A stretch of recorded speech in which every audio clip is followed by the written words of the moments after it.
네, 여러분 안녕하세요. 취업 대통령 정광식입니다.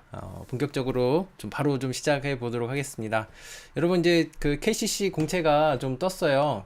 그래서 여러분들도 이제 보시면은 이제 그 KCC 건설이죠. 네, 입사 서류 하는 거 좀 들어가셔서 이제 보실 수 있으실 텐데요. 관련된 사이트는 네, KCC 건설 이렇게 채용 치시면 바로 들어가실 수 있기 때문에 어렵지 않게 들어가실 수 있을 것 같고요. 모집 직무를 보니까 아무래도 그 전공과 관련된 분야가 제일 많은 것 같아요. 보면은 건축이나 전기나 설비 관련된 분야고요. 그거 뭐 이외에 영업관리 등도 있으니까 여러분들이 혹시 지원하실 수 있는 분야를 좀 확인을 하시고 가능하신 분들은 지원하셔야겠죠. 물론 지금이 이제 12월인 입장에서 이제 하반기는 열심히 또 달려오신 분들은 약간 지치실 수도 있기는 하지만 마지막까지 이제 이런 그 알짜배기 기회들은 놓치시면 또 안 되겠고, 또 이제 입사 서류를 이제 막 처음 써보시는 분들은 경험 삼아 가장 좋은 시간이잖아요. 12월이라고 했을 때 그렇게 막 수업이나 이런 부분으로 인해서 바쁘지도 않고, 그 다음에 이제 방학이라고 하는 약간의 여유가 있기 때문에 충분히 지원을 하면서 본인의 자기소개서 작성하는 스킬이라든지 아니면 기업 분석하는 그런 방법들이나 이런 것들이 충분히 연습이 될 수 있기 때문에 저는 요번에 이거 작성하는 것을 적극 추천드립니다. 물론 이제 공통적인 지원 자격이 있죠. 물론 보셔야 되겠습니다. 뭐 일단은 그 학점이 3.0 이상이어야 되고 토익이 이렇게 좀 기준이 있네요. 실제 이런 것들을 좀 미리 보시는 것도 당장 이번에 지원을 못 하신다고 하더라도 이 정도의 기준은 필요하구나라는 것을 알 수 있기 때문에 어떤 그 채용 정보물을 되게 찾아보는 자체도 많은 도움이 될 수 있습니다. 우대사항 같은 경우에는 이제 관련 자격증이나 뭐 외국어 뭐 능력 우수자 이렇게 우대한다 이렇게 있으니까 요 정도까지만 보시면 될 것 같고요. 그리고 이제 뭐 궁금한 거 있으면 이쪽에 저한테 문의하지 마시고 이쪽에 궁금한 거는 물어봐 주시면 될 것 같습니다. 자, 그 다음에 본격적으로 입사 서류 화면이에요. 그 가입은 금방 할 수 있기 때문에 여러분들 뭐 절차는 어렵지 않아요. 쉽게 들어오실 수 있으실 것 같고요. 우편 주소나 기본적인 인적사항 이렇게 등록을 하시고 지원사항 그쵸, 내가 원하는 쪽 그쵸, 뭐 전기, 건축, 설비, 개발 등등 희망하는 분야로 지원을 해주시면 되겠습니다. 병역사항은 아무래도 그 우리 남자분들이 실제 이제 군대를 잘 갔다 왔는지, 그러니까 도중에 또 다시 군대를 가야 되면 또 안 되니까 갔다 온 친구들을 좀 그 뽑기 위한 부분들도 있을 거고요. 어떤 업무적인 상황에서의 특수한 사용들도 있을 수 있겠죠. 자, 보훈 대상인지 혹은 장애와 관련된 이런 어떤 비대상인지 대상인지 기본적인 체크니까 쉽게 체크해 보실 수 있으실 것 같고요. 학력상 뭐 넣으면 됩니다. 뭐 솔직히 뭐 성적 증명서도 찾아서 넣으면 되는 거니까 이거는 어렵지 않을 것 같고요. 신입임에도 불구하고 경력사항을 체크하게끔 되어 있습니다. 이 부분은 아무래도 그쵸, 경력직을 선호할 수밖에 없고 무조건 경력직만 뽑겠다 또 이런 이야기는 또 아닐 거예요. 다만 면접이라든지 이런 부분에서 분명히 어드밴테이지는 분명히 있을 겁니다. 특별히 뭐 점수를 더 준다라기보다는 면접 질문에 대한 형태가 달라질 수 있겠죠. 뭐 예를 들면 신입인 우리 입장에서는 어떤 경험을 해봤냐라고 했을 때 대학교 때 뭐 축구 동아리라든지 혹은 인턴 경험에 대한 부분이 가장 큰 경험이 될 수 있잖아요. 그런데 이제 경력자들에게는 제가 1년 동안 혹은 2년 동안 관련된 업무를 해보니까요 라고 하는 그런 실제 업무를 해보는 그런 부분들이 크게 아무래도 도움이 될 겁니다. 그래서 여러분들이 지금도 계속 써주셔야 되는 이유가 바로 여기 있어요. 내가 당장은 지금 뭐 경력이 없다라고 해서 그런 게 아니고 실제 이런 대기업들도 쓰면서 중견기업이나 중소기업들도 계속 써서, 그리고 만약에 그 어떤 상황이 되지 않으면 입사 지원을 하셔서 보통 1년 혹은 2년 정도 경력을 쌓고 좀 이렇게 대기업으로 좀 지원을 하신다고 한다면 무작정 토익 공부만 하거나 무작정 그 취업 준비만 하시는 것보다도 훨씬 더 효과적으로 취업 시즌을 준비할 수 있다. 그리고 경력이 쌓이는 거는 어찌됐든 시간이 1년이 지나고 나면 1년이라는 게 쌓이죠. 그 경력이 쌓여요. 뭐 이렇게 뭐 즐거운 일이 있던 혹은 뭐 힘든 일이 있던 어쨌든 1년이라는 시간이 지나고 나면 경력이 쌓이기 때문에 여러분들에게는 분명히 이 부분은 되게 많이 도움이 될 겁니다. 물론 이제 개인차에 따라서 여러 가지 뭐 어떤 스펙이나 이런 부분들을 순차적으로 올리실 수 있는 분들도 계시긴 하겠지만 내가 여의치 않다, 돈도 좀 필요하다, 근데 조금 더 좋은 기업을 가고 싶다라고 하면 플랜 B를 이렇게 좀 같이 가주시는 것도 나쁜 전략은 아니다라는 거. 왜냐면 경력상 요 항목만 잘 채우신다고 하면 꼭 굳이 KCC뿐만이 아니고 다른 회사들도 분명히 서류 통과에 대한 부분은 혹은 또 이제 면접에서 질문이 조금씩 다르게 들어오는 부분들은 여러분 스스로도 많이 느끼실 겁니다. 그리고 이제 뭐 퇴사 연일, 뭐 재직 중 이렇게 있죠. 즉 뭐냐면 재직을 하고 있어도 크게 문제가 되지 않는다라는 겁니다. 즉 여러분들이 회사를 옮기는 건 공무원이 아닌 이상은 여러분들이 당연히 여러분 스펙을 위해서 올리는 건 회사도 알고 있고요.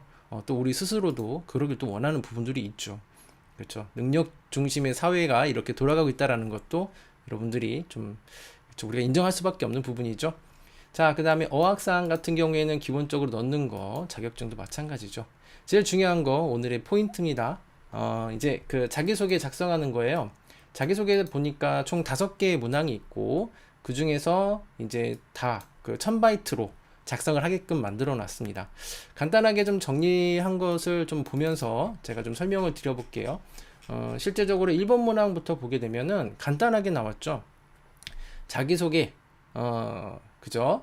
자기소개를 해주세요 라고 했을 때 성장 과정 및 성격의 장단점을 물어보고 있어요. 우리가 잘 알고 있듯이 성장 과정은 어떤 신념이나 가치관에 대한 부분을 물어보는 거 여러분들도 잘 알고 있으실 겁니다. 자, 그런데 1000바이트면은 실제 글자 수로 하게 되면 당연히 줄어들 수밖에 없죠. 그래서 이 그 1000바이트 안에는 사례를 너무 많이 넣는 것보다는 되도록이면 하나 혹은 많아야 2개 정도의 사례를 들어서 설명하는 거 여러분들에게 추천을 드릴 수 있겠고요. 기본적으로 희망 직무에 대한 성향을 좀 우선 파악하셔야 돼요. 특히 우리가 지금 여기 지원하는 곳이 어디예요? 건설이잖아요. 건설이었을 때 가장 중요한 역량 중에 하나가 뭐 원가에 대한 관리나 혹은 끝까지 좀 책임지는 부분들, 이런 뚝심 이런 것들이 기본적으로 좀 필요하겠죠. 그와 관련돼서 필요하다라고 생각하는 성향이나 혹은 성격, 가치관적인 부분에서 이런 것들이 있다고 한다면 우선이죠. 그쵸? 직무에서 필요하다고 생각하거나 산업에서 좀 필요하다라고 생각되는 역량이나 성향이 있다면 그것을 하나를 가져오세요. 그리고 그에 대한 부분이 내가 가지고 있는 경험에서 연결이 되는 부분이 있는지를 확인해 주셔야 됩니다. 즉 뭐냐면 기본적으로 여기도 제가 써놓긴 했어요. 이건 예시입니다. 뭐 예를 들어 뭐 책임, 협조, 원가 관리, 뭐 기록 관리, 뭐 이런 거죠. 예를 들면은 성장 과정을 쓸 때도 마찬가지죠. 저는 모든 것을 잘 기록해야만 마지막에 마무리가 잘 된다고 생각합니다. 그래서 제가 대학교 때 이러이러한 수업을 들을 때 이렇게 꼼꼼하게 관리했던 경험이 있습니다. 이러한 관리 경험이 실제 KCC에서 이런 업무를 할 때 이렇게 도움이 될 것입니다. 라고 하는 형태로 연결해서 작성하시는 것도 아주 좋은 방법이 될 수 있어요. 예시로 이렇게 적어놨고요. 조금 더 찾아보시면 많은 그 직무와 관련된 성향이나 역량을 파악해 볼 수 있죠. 그걸 직무에 대한 역량이나 성향을 실제 내 성장 과정에 가치관적인 부분에 조금 더 씌워서 이야기해 보시면 가장 좋은 어떤 첫 줄을 만들어 줄 수 있겠죠. 사례도 마찬가지죠. 실제 사례와 관련된 거는 여러분들이 사전에 자기에 대한 경험 정리 분석을 통해서 여러 가지 경험들을 좀 뽑아 놓으시고 그 경험을 놓고 역량을 본 다음에 매칭이 되는 게 있는지 파악하시면서 작성을 하시면 더 좋겠습니다. 자, 그 다음에 이러한 역량 중 가장 나의 근접한 역량을 가치관에서 표현, 이건 제가 설명을 드린 것 같고요. 그리고 세 번째, 이에 대한 근거를 제시해 주셔야 됩니다. 나의 경험 한 가지를 작성하시는 걸 추천을 드려요. 근데 뭐 2가지여도 어쩔 수 없죠. 선생님 너무 짧아서 저는 안 될 것 같습니다. 2가지는 적어야 될 것 같아요. 그럼 2가지 적으셔도 돼요. 꼭 1가지를 적으라는 얘기가 그건 답이 아니에요. 2개가 될 수도 있습니다. 때에 따라서는 3개가 될 수 있는데 너무 나열식으로 하게 되면 기억에 남지 않기 때문에 되도록이면 하나를 좀 구체적으로 써달라라고 말씀을 드리는 겁니다. 그와 관련된 사례에서 첫 번째 우선순위는 직무와 관련된 교육이나 경험이나 혹은 관련된 스킬이죠. 뭐 자격증이나 이런 것들이 있으면 그에 대한 사례를 하나를 가져오시는 거예요.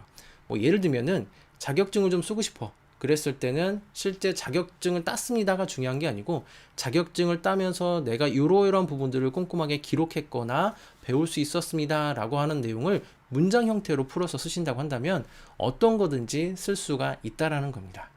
자, 지금 직무에 대한 부분을 제가 강조했어요. 그러면 꼭 직무에 대한 내용만 나와야 되나요? 아니에요. 일단 1차적으로 우선 직무를 생각해 달라는 거고요. 2차적으로는 여러분들이 가지고 있는 일반적인 역량에 대한 경험들도 충분히 가능하다라는 거죠. 꼭 어떤 거 하나만 답이 된다? 이거는 없습니다. 충분히 본인이 어필하실 수 있는 내용으로 혹은 사건으로 작성을 해보시면 되겠죠. 자, 이런 된 경험, 그리고 여기에 대한 작성 방법은 우리가 알고 있는 스타 기법이나 두 가지 문장으로 우선적으로 좀 작성을 해주세요. 실제 스타 기법이나 혹은 뭐 여러 가지 뭐 방법들이 있어요. 뭐 PAR이든지 뭐 여러 가지 형태는 조금씩 다른데 결국에는 보면 두 가지씩 문장이에요. 그리고 근거적인 부분을 물어보는 사례 중심의 자소를 써달라라고 하는 부분들이 많이 있습니다. 그래서 이와 근접한 어떤 형태의 구조를 가지고 작성을 하신다고 하면 어떤 거든지 뭐 틀린 답은 없다라고 보시면 되겠습니다. 자, 두 번째 사례 그 문항 보겠습니다. 입사 후 희망 업무와 이를 위해 준비해온 과정을 기술해 주세요 라고 되어 있습니다. 자, 여기서 명확하게 아셔야 되는 거는 입사 후 희망 업무, 네, 그럼 뭐예요? 이건 두 가지를 명확하게 쓰라는 거예요. 입사 후 희망 업무와, 그쵸? 형광펜으로 좀 볼까요? 그 다음에 이를 준비해온 과정적인 부분은 당연히 우리가 대부분 다 지금 기술직이기 때문에 대부분 직무를 벗어나기서 작성하는 건 좀 어려운 부분이 있겠죠. 그래서 첫 번째 줄 하게 되면 저는 입사하면서 이러이러한 업무를 희망합니다. 대놓고 이렇게 간단하게 쓰세요. 뭐 지저분하게 막 이거 두 줄 쓰고 세 줄 쓰고 막 서술식으로 쓸 필요 없습니다. 오히려 빠르게 전달하는 게 여러분 자소 작성에서는 훨씬 더 많은 도움이 될 수 있고요. 그 다음에 준비용 과정이라고 했으니까 약간은 좀 나열식으로 들어가셔도 크게 문제가 되지 않아요. 뭐 제가 2학년 때는 이런 수업을 들으면서 이런 것도 배웠고, 뭐 기술과 관련된 자격증도 이렇게 땄고, 인턴에서는 이런 것들도 했습니다 라고 하는 형태로 조금 더 나열을 하시되 성과 위주로 조금 나오시는, 즉 숫자로 표현하실 수 있는 부분이 있다면 제일 좋을 수 있겠죠. 그죠? 자, 여기에도 좀 써놨던 내용입니다. 준비하는 과정은 직무 관련된 수업, 간담회, 뭐 실습, 인턴 등 이런 것들이 위주로 좀 나오셔야 됩니다. 왜냐면 말씀드렸죠. 여긴 건설사고 뭐 아까 영업관리도 있긴 했지만 대부분 다 기술직이기 때문에 웬만하면 여러분들이 직무와 관련된 내용을 벗어나지 않는 범위 내에서 써주세요. 가장 효과적인 방법은 성적 증명서를 옆에다 떼놓고 내가 어떤 수업을 들었는지 그걸 보시면서 하면 그때 사건이나 배웠던 것들, 즉 전문적인 용어나 이런 것들이 생각이 나서 훨씬 더 작성하시기엔 수월할 수 있습니다. 선생님, 너무 전문적인 내용을 쓰게 되면 그 사람들 못 알아보는 거 아닌가요? 라고 생각할 수도 있는데 전혀 그럴 일 없으니까요. 충분히 쓰셔도 됩니다. 왜냐면 인사팀에 있는 사람이 읽으셔도요. 그 사람도 다 이해하고 있고요. 현장에 계신 기술직은 더할 나위 없겠죠. 특히 인사팀에서도 당연히 어떤 직무에 대한 분석이나 교육도 계획을 해야 되기 때문에 용어를 모르고는 그런 커리큘럼 자체를 짤 수가 없기 때문에요. 다 알고 있습니다. 그렇기 때문에 걱정하지 마시고 기술직 같은 경우에는 내가 관련된 전문 용어들을 좀 써주세요. 그 대신 그건 안 돼요. 나중에 면접 갔는데 본인이 쓴 용어를 본인이 못 알아보면 안 된다는 얘기죠. 그게 무슨 내용인가요? 뭐 어떤 이런 형태의 질문이 오게 되면 그렇죠. 아무래도 의심을 받을 수밖에 없겠죠. 자, 세 번째 문항을 보게 되면 자, 인생에 있어 가장 자랑스러운 성취 및 그 과정을 구체적으로 써주세요 라고 있습니다. 자, 중요한 건 뭐냐면 직무와 우선은 관련이 없는 사례도 가능하다라는 거예요. 즉 자랑스러운 성취나 뭐 어떤 그 성공 사례 뭐 이런 것도 상관이 없지만 제일 중요한 거는 뭘까요, 여러분? 네, 딱 한 가지입니다. 왜 그게 자랑스러운 성취 경험인지를 써주시면 돼요. 즉 사건이 크고 작고가 문제가 아니고요. 작아도 상관없어요. 작아도 이겨온 나에게 이렇게 되게 소중했던 혹은 자랑스러운 경험입니다. 이렇게 써주시면 되는 거지 꼭 엄청난 임팩트 있는 사건이어야 돼. 아니요. 전혀 그렇지 않다라는 건 여러분들이 꼭 좀 알아주셨으면 좋겠습니다. 내가 왜 그게 자랑스러운 성취 경험인지 이유만 명확하게 해주시면 되겠죠. 자, 자, 이게 말단 일반적인, 그쵸. 일반적인 성취 경험을 가장 진솔하게 작성하는 게 첫 번째겠고, 아무리 생각해봐도 나는 그런 게 없다. 그러면 뭐 직무 관련된 것을 이 순위로 좀 여러분들이 찾아오셔도 괜찮겠습니다. 그러니까 즉 위에서 얘기했던 어떤 수업이나 간담회라든지 인턴이라든지 이런 것들을 한 번에 다 쓰진 않을 거예요. 그러면 남는 것들을 하나를 사례를 2번, 3번, 4번에 이렇게 나눠 쓰는 거죠. 자, 이게 제가 한쪽에 몰아쓰지 말란 이유도 여기에 있습니다. 왜냐면 그 1번 문항에 내가 했던 거 막 다 좋은 거 다 때려 넣었어요. 그럼 2번 문항에 쓸 게 없어요. 3번 문항도 쓸 게 없습니다. 그래서 되도록이면 하나의 문항에는 웬만하면 그 한 500자에서 700자 정도 되는 사이의 그런 글이라고 한다면 하나의 사례를 좀 구체적으로 써 주셔야 2번, 3번, 4번 문항에서도 그 사례를 돌려서 안 썼던 사례를 쓸 수가 있다라는 겁니다. 중요한 부분이죠. 네. 뭐 쓸 게 없어요가 아니에요. 한쪽에 다 몰아넣으니까 여러분들이 없는 거예요. 자, 4번 문항에 보면은 자, 사건의 크기는 4번 여기가 아니죠. 네, 여기 중이고 이제 4번 여기죠. 4번 문항은 살아오면서 부딪혔던 가장 큰 장애물과 그것을 극복하기 위해 기울였던 노력, 그 결과에 대해서 써주세요라고 있습니다. 실제 여기에서는 가장 포인트는 뭐냐면 가장 큰 장애물, 여기도 마찬가지죠. 3번 문항과도 비슷하게 가장 큰 장애물이 왜 이게 가장 큰 장애물이었는지에 대한 설명이 있으시면 돼요. 주관적인 부분이기 때문에 똑같이 가실 필요는 없습니다. 저한테는 이 중간고사가 혹은 이게 뭐 캐드 과정이 저에게는 제일 힘들었습니다. 왜냐면 그때 상황 자체가 이렇게 수업에 집중할 수 없는 상황이었고, 그리고 용어 자체도 너무 생소했기 때문에 배우기가 힘들었습니다. 이런, 즉 내가 왜 이게 큰 장애물인지에 대한 그때에 대한 설명이 좀 있으시면 되겠고요. 더 중요한 거, 자, 그것을 극복하기 위해서 기울였던 노력, 이게 가장 포인트다라고 보시면 돼요.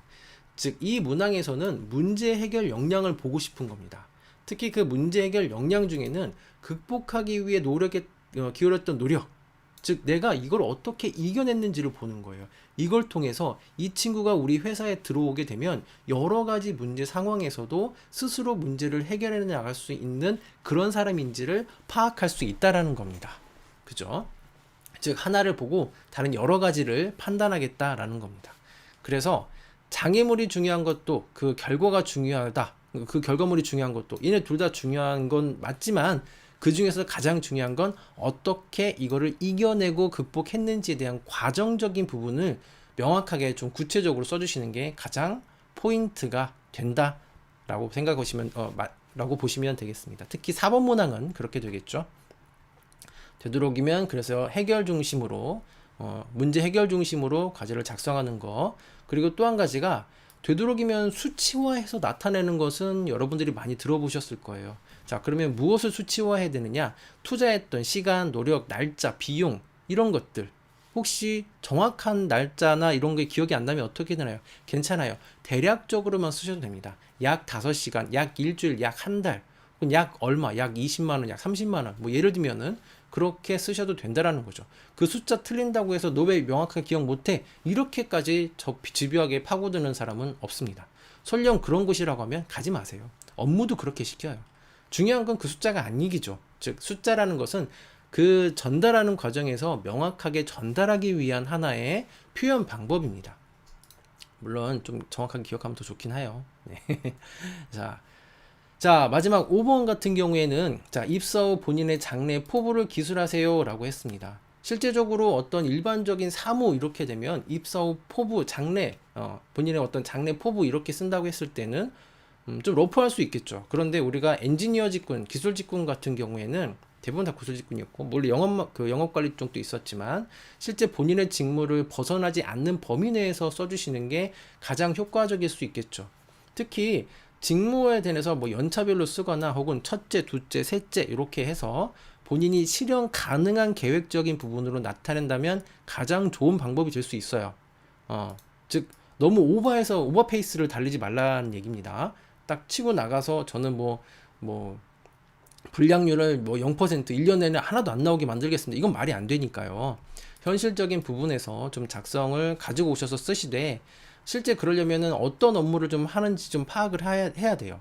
잠시 후에도 어떤 좀 사이트들을 좀 통해서 제가 좀 설명을 드릴 거고, 그리고 이런 게 있어요. 제가 열심히 잘해서 나중에 사장님이 되겠습니다. 이렇게 하기보다는요, 하나의 직무에서의 전문가가 되겠다라고 여러분들이 표현해 주시는 게 훨씬 더 좋겠습니다. 왜냐면 나중에 임원 면접에 가거나 이렇게 되면 어떨까요, 여러분? 그렇죠. 뭐 상무나 혹은 뭐 가끔 사장님이 나올 수도 있는 거죠. 여기도 물론 이제 KCC 사장님이 직접 면접까지 오진 않겠지만 만약에 여러분들이 저는 좀 올라가서 부장까지 달아보겠습니다. 3년 안에 부장까지 뭐 5년 안에 부장까지 한번 달아보겠습니다. 라고 했는데 부장이 앞에 앉아 있어. 그럼 나를 밀어내겠다라는 건가? 혹시 이런 오해도 살 수 있으니까요. 뭐 농담 삼아 하는 얘기겠지만 실제 그 앞에 있는 분의 어떤 직이나 위치에 좀 도전하기보다는 실제 여러분들이 해당 직무에서의 이러이러한 전문가가 되겠습니다. 라고 하면 어떤 분야에서도 가장 깔끔하게 멘트를 처리할 수 있기 때문에 이렇게 좀 추천을 드리고 있습니다. 자소 작성법에 대해서 좀 간단하게 좀 전체적으로 설명을 드렸어요. 근데 이 작성법도 중요한데 그러면 여러분들이 좀 파악해 주셔야 되는 게 있죠. 뭘까요? 지금 채용 프로세스를 쭉 보시면서 문항적인 부분을 봤다고 한다면 기본적인 여러분들이 뭘 하셔야 돼요? 그쵸? 기업 분석을 하셔야 돼요. 기업 분석을 하시는데 뭐 여러 가지 사이트들이 있는데 여러분들에게 지금 소개해 드리기 전에 제가 몇 군데를 좀 들어가 봤습니다. 저 봤을 때 우선은 네이버 금융에서 KCC 건설에 대한 부분에 이슈적인 부분을 좀 봤어요. 어떤 특별한 이슈는 많이 없는 것 같습니다. 그 대신 이제 여기가 건설사다 보니까 뭐 분양이라든지 이런 이슈들이 계속 있죠.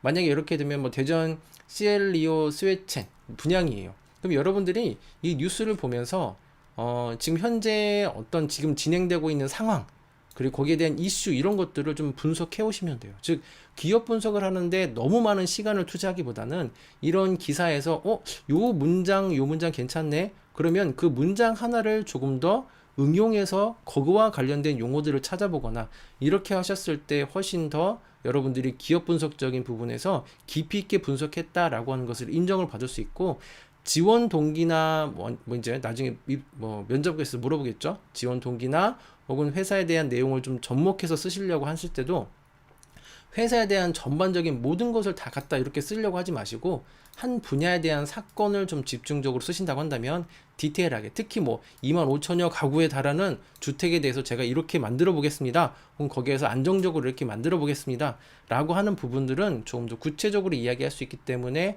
훨씬 더 기업 분석에서 좋은 점수를 받을 수 있겠죠.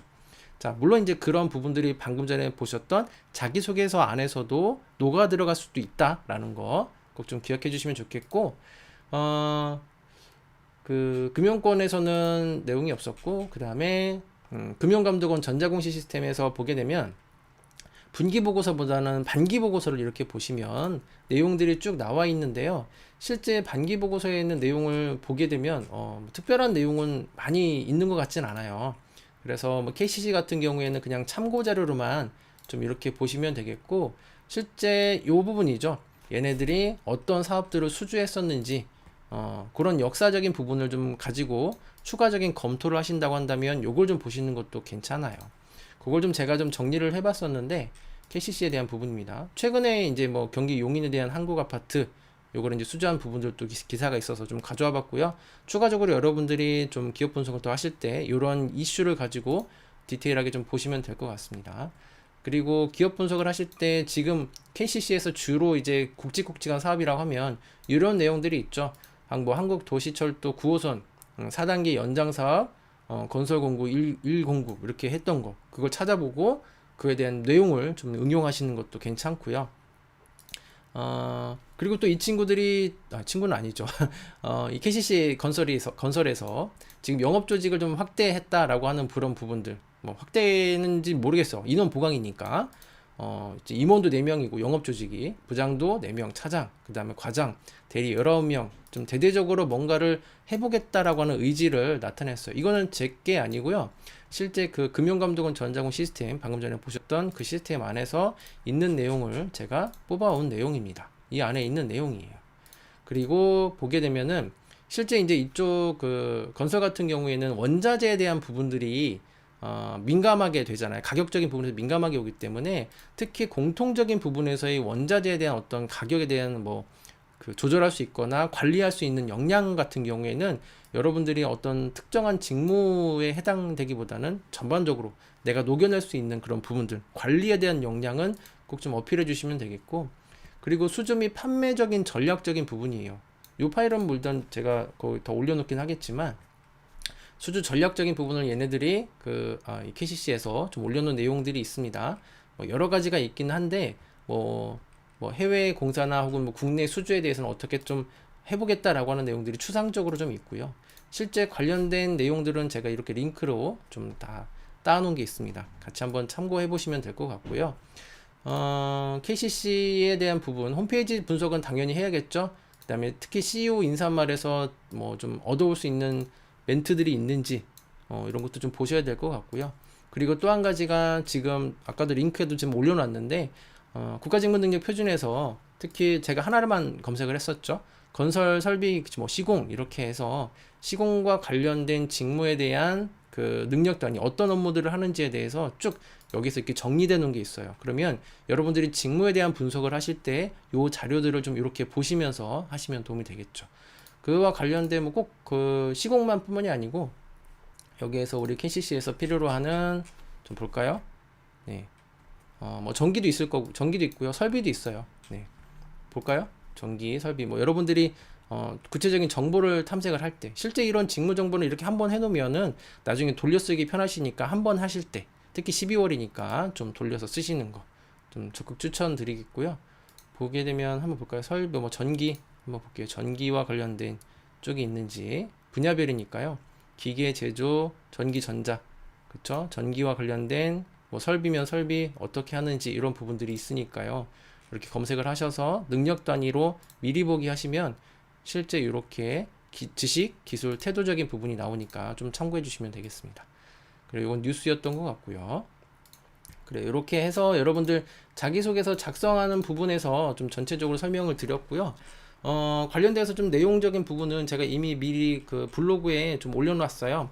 올려놓은 블로그에서 내용 정리했던 거 혹시 뭐 복습하시려면 이쪽에서 좀 보시면서, 특별히 복습할 게 있는지 모르겠지만 좀 보시면서 자소 작성법을 간략하게 좀 적어 놓은 게 있습니다. 좀 보시면 더 도움이 되실 것 같아요. 그래, 오늘은 여기까지 하시고, 저도 이제 매번 이제 날마다 계속 올릴 예정이에요. 본격적으로 여러분들하고 이제 유튜브 채널을 통해서 소통하고자 하는 거니까, 여러분들도 좀 주의 깊게 저도 좀 봐주시면 감사하겠습니다. 오늘은 여기까지 하도록 하겠습니다. 수고하셨습니다, 여러분. 네.